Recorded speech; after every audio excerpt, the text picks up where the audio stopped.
The film starts right in the middle of a downpour. We're looking through a car's windshield, absolutely covered in sheets of water. It's biblical rain. Then the camera shifts, and we see this poor girl, totally drenched, soaking wet from head to toe. The scene cuts, and we meet Patrick. It's still raining heavily, but he's safe inside, sitting comfortably in his camper van, which is his home, just listening to the radio. Suddenly, a knock on the door interrupts the quiet. He shouts, straight up, "Whoever's outside should leave, because I have no intention of opening the door." The person leaves, and Patrick settles back down. But a moment later, knock, knock again. This time, it's a girl's voice. "I need help."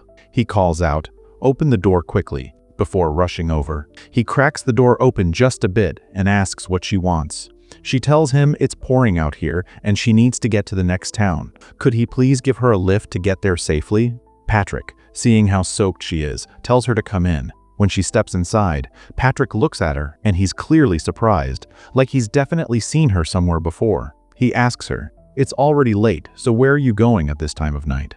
She just repeats that she needs to get to the next town. He's kind enough to bring her a towel, but she refuses it. "I don't need a towel," she insists. "Just drop me where I want to go." He says the van's been broken down for a long time. It's not running. He can't drop her off. He suggests she spend the night and take the bus tomorrow morning. He explains his earlier rudeness by saying the local kids often tease him, knocking and running away, so he thought she was one of them. Then things get a little uncomfortable. He says, "You're so wet, so why don't you take off your shirt and give it to me so I can put it near the heater and dry it?"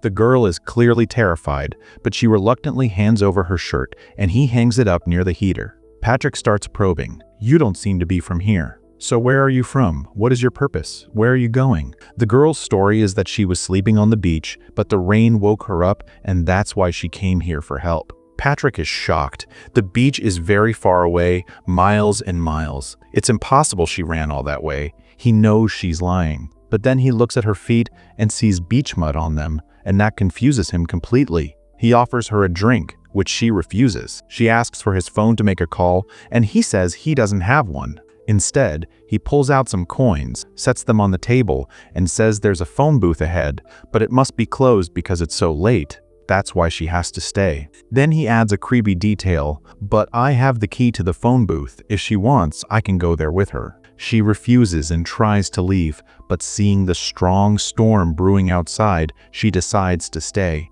She even notices several girls' belongings in his trolley, which makes her wonder if they belong to his wife. Patrick suggests a hot bath, again standing in front of her, seeming to force her. The girl panics but goes into the bathroom. Just then, a loud noise passes over the van, making her even more nervous. Now, both of them are feeling suspicion. Patrick is trying to figure out how she got there, remembering she said the beach was her starting point. But it's too far. He still can't place where he's seen her.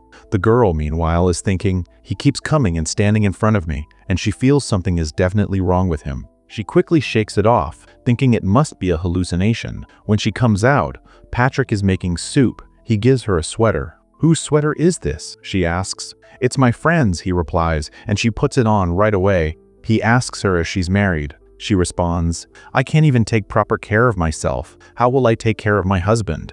I keep moving from city to city, getting myself into situations that are very difficult to escape. Like, I'm stuck here and it's so difficult to get out." She flips the question back. Why is he up until 2,000 a.m.? He tells her he's just so lonely he can't sleep. He offers her the soup again, but she refuses it. She doesn't trust him one bit. Suddenly, a knock on the door. Patrick is frightened. "Is that someone you know?" The visitor insists she's completely alone. Patrick looks outside, sees no one, and realizes it must be the kid's prank again, so he immediately locks the door. He then sees the girl hasn't touched the soup. She's throwing it away. He knows she still doesn't believe him. "You should have eaten that food because I didn't add anything to it," he insists. She tells him, "I didn't want to do this, but I did it anyway because I still can't believe you." Patrick grabs a flashlight, the lights are out, and tells her she can leave if she wants. He's not forcing her. But she says, "No, I don't want to leave, and we should fix the fuse box together so the lights come back on." She's starting to think she's been doubting him for no reason and decides to be polite. They go to fix the fuse. Patrick leads, and the girl shines the flashlight. As the beam hits Patrick, she sees bloodstains on his clothes. He's also carrying a hammer with a shell on it. She's terrified, thinking he might be a murderer. She quickly says she needs to get medicine for an injury on his back. When she opens the medicine box, she finds a large number of earrings inside, including what she's convinced are her own earrings. She's shocked. She comes out and confronts him. "Why did you steal my earrings?" Patrick replies, "I'm seeing you for the first time, so it's impossible I stole your earrings. None of them could be yours." Terrified, she demands, "Open the van door so I can go. You came here yourself to ask for help, and I helped you. But why are you acting like I'm wrong now? Why do people come to me asking for help only to later blame me? It's better you don't come to me at all, because if they don't come to me, I won't help anyone." She opens the door, sees the fierce storm still raging, and decides to stay. She apologizes profusely. I'm sorry I treated you like this." Patrick forgives her, and they start playing cards. He opens up a bit, saying he was married, but his wife was a drug user who overdosed and died. He claims he met her at a gas station. She was hungry, he bought her a packet of chips, they fell in love and got married. The girl believes him now, and this time she accepts a drink. Just then, Patrick hears a car approaching and goes out to check.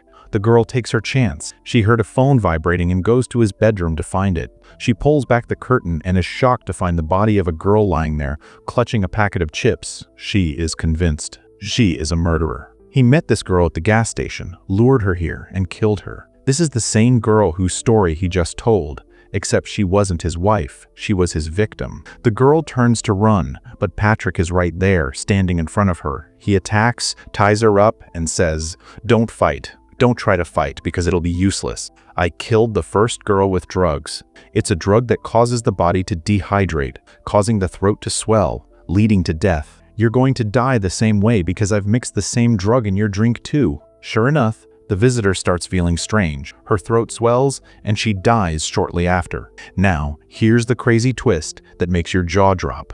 Yes, Patrick is a serial killer. The first victim wasn't his wife. He had lured her here with chips and his lies just so he could give her a painful death because he enjoyed it. That was his job. She was his prey, whom he lied about being his wife, and the girl who just died, the visitor, the one we saw drenched in the rain at the start. Patrick had been in that car at the beginning. He saw her, took a liking to her, and was planning to make her his next prey. That's why he felt like he'd seen her before. Patrick isn't young anymore. He's an old man now. He'd preyed on and brutally killed many girls since his youth, and he'd become accustomed to these painful deaths. But his mind is deteriorating. He calls the victims his wife because his mental balance is shot. He actually often regrets his actions. And here is the biggest, most shocking secret of all. Everything we've just seen was just a thought going through Patrick's mind. His mind has deteriorated so much that he can see his victims as he murdered them, even though it happened long ago. He sees visions of the girls he's killed since his youth, and he feels immense shame. Thoughts of some of the girls became hallucinations, making up stories and seeing things he hadn't even done to them. In reality, when the girl came to him for help, Patrick killed her with a hammer right away. That's why the girl saw blood while she was in the shower. It was a hallucination caused by the trauma of the actual murder.